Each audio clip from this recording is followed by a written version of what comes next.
Dear students, आप सबों का एक बार फिर से स्वागत है। आज की इस वीडियो में मैं आपको क्लास 10th के त्रिकोणमितीय मान याद करने का जादुई ट्रिक सिखाऊंगा। जैसा कि आप इस किताब में देख रहे होंगे कि यहाँ पर त्रिकोणमिति के मान सार ने दिया हुआ है। इन सभी मानों को याद करना बहुत कठिन और मुश्किल होता है। आप इसे बार बार याद करते जाएंगे और इसे भूलते भी जाएंगे।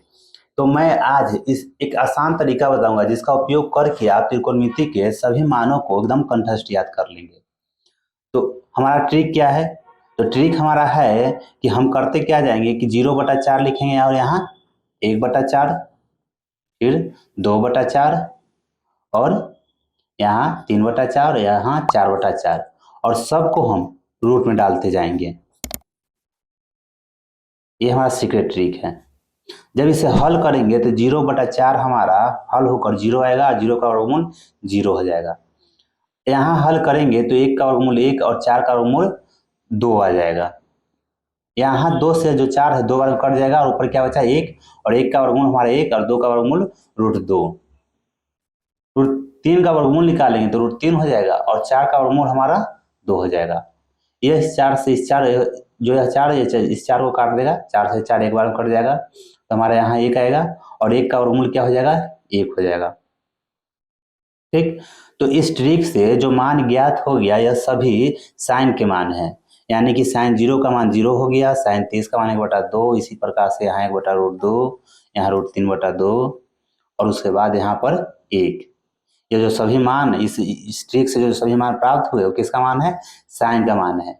और साइन के मानों को यदि हम पलट के लिख देते हैं तो वह कॉस का मान हो जाता है। मेरा कहने का मतलब यहाँ जो 1 है यहाँ लिख देंगे, √3/2 को यहाँ पर लिख देंगे और 1/√2 को यहाँ लिखा जाएगा और यह यहाँ पर और 0 यहाँ पर लिख देंगे।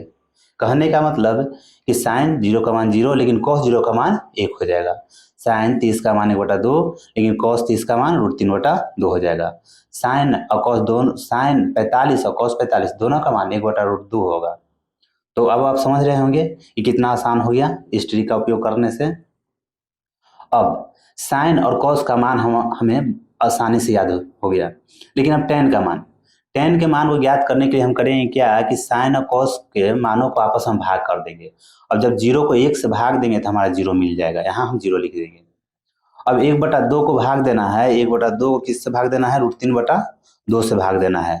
तो 1/2 गुने 2/√3 हो जाएगा। यह 2 से 2 करके 1/√3 मिलेगा। यानी tan 30 का मान क्या आया? तो 1/√3 आया। और tan 45 का मान जब 1/2 को 1/2 से भागा देंगे तो पूरा का पूरा कट जाएगा, यहाँ हमारा 1 आ जाएगा। tan 60 का मान, तो tan 60 के मान के लिए √3/2 गुने 2/1। मेरा कहने का मतलब कि जब हम भाग दिए √3/2 को 1/2 से भाग दिए तो हमें कुछ यह मिलेगा। यह 2 से 2 कट गया तो हमारे यहाँ √3 आ गया। एक बार इसे फिर से समझा देता हूँ। हम √3/2 को 1/2 से भाग दिया तो बराबर के चिन्ह देते हैं, तो √3/2 और जो बड़ा बटा है गुना में चल जाएगा तो यहाँ 2/1 हो जाएगा और यह से यह कट जाएगा, यानी केवल हमें √3 मिलेगा। अब आ जाते हैं tan 90 में।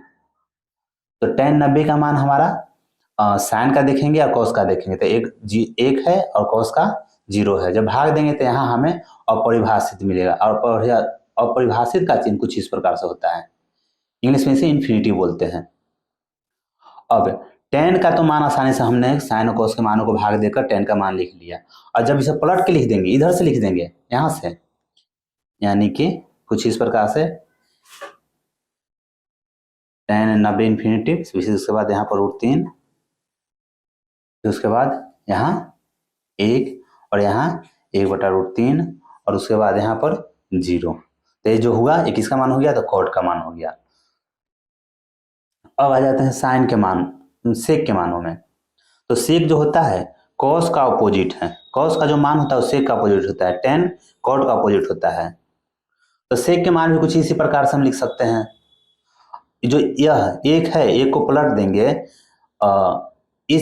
इसमें और इसमें थोड़ा सा अंतर है। हमें जो 1 लिखा हुआ है 1 के नीचे कुछ भी नहीं है तो 1 छिपा हुआ है। मेरा कहने का मतलब कि 1 लिखे हैं और 1 के नीचे कोई संख्या न लिखा रहे तो हर में 1 रहता है। जब इसे पलट देंगे तो 1/1 मिलेगा और 1 को 1 से हम भाग देंगे तो 1 आ जाएगा।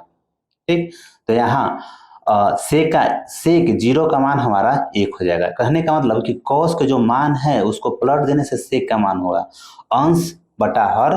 अब यहाँ पर जो पलटने पर हर बटा अंश हो जाएगा। यहाँ पर क्या है, 1 कहने का मतलब 1/1 है। जब इसे पलट देंगे तो 1/1 यानी कि सेक का मान भी 1 हो जाएगा। अब यहाँ देखते हैं कॉस 30 में, जो कॉस 30 का जो मान है वो सेक 30 का मान हो जाएगा, यानी कि √3 बटा जो 2 है वो 2 बटा √3 हो जाएगा। और ये पलटाएगा तब √2/1 यानी केवल √2 लिख सकते हैं। और यहाँ यह 2, इसे पलटेंगे तो यहाँ पर अपरिभाषित मिल जाएगा। ठीक, उसके बाद साइन, हमने सेक के मानों को भी आसानी से ज्ञात कर लिया है। साइन के मान को ज्ञात करने के लिए अब देखो इसे पलटेंगे, साइन किसका अपोजिट है, कोसेक का, या कोसेक किसका अपोजिट है, तो साइन का हम यहाँ बोल सकते हैं। तो 1/0 यहाँ पर देख रहे हैं कि 0 है, 0 के नीचे कुछ भी नहीं तो 1 है। जब इसे पलटेंगे तो 1/0 हो जाएगा। और यहाँ कोसेक 0 का मान अपरिभाषित हो जाएगा, यानी कि 1/0 अपरिभाषित कर देगा। हम किसी भी संख्या को हम 0 से भाग नहीं दे सकते, भाग देंगे तो हमारा इन्फिनिटी आएगा, यानी कि अपरिभाषित आएगा। ठीक, यहाँ 1/2 है, जब इसे पलटेंगे तो 2 मिल जाएगा। या कुछ इस प्रकार से भी आप याद रख सकते हैं कि इसको पलट देने से इसका मान हमें मिल जाएगा। ठीक, यहाँ भी √2, इसका मान इसमें भर देंगे 2/√3। और यहाँ 1/1, 1, इसका 1/1 करें, चाहे इसको देखो 2 तरीका से याद रख सकते हैं हम। या तो सेक के मानों को इधर से इधर लिख देंगे तो हमारा कोसेक का मान हो जाएगा, चाहे साइन के मानों को पलट देंगे तो कोसेक का मान हो जाएगा। कुछ इस प्रकार से ट्रिक से हम त्रिकोणमिति के सभी मानों को आसानी से याद कर सकते हैं। तो दोस्तों मैं उम्मीद करता हूं कि आपको यह वीडियो अच्छी तरह से समझ में आई होगी। वीडियो अच्छी लगी हो तो वीडियो को लाइक और चैनल को जरूर सब्सक्राइब करें। Thanks for watching.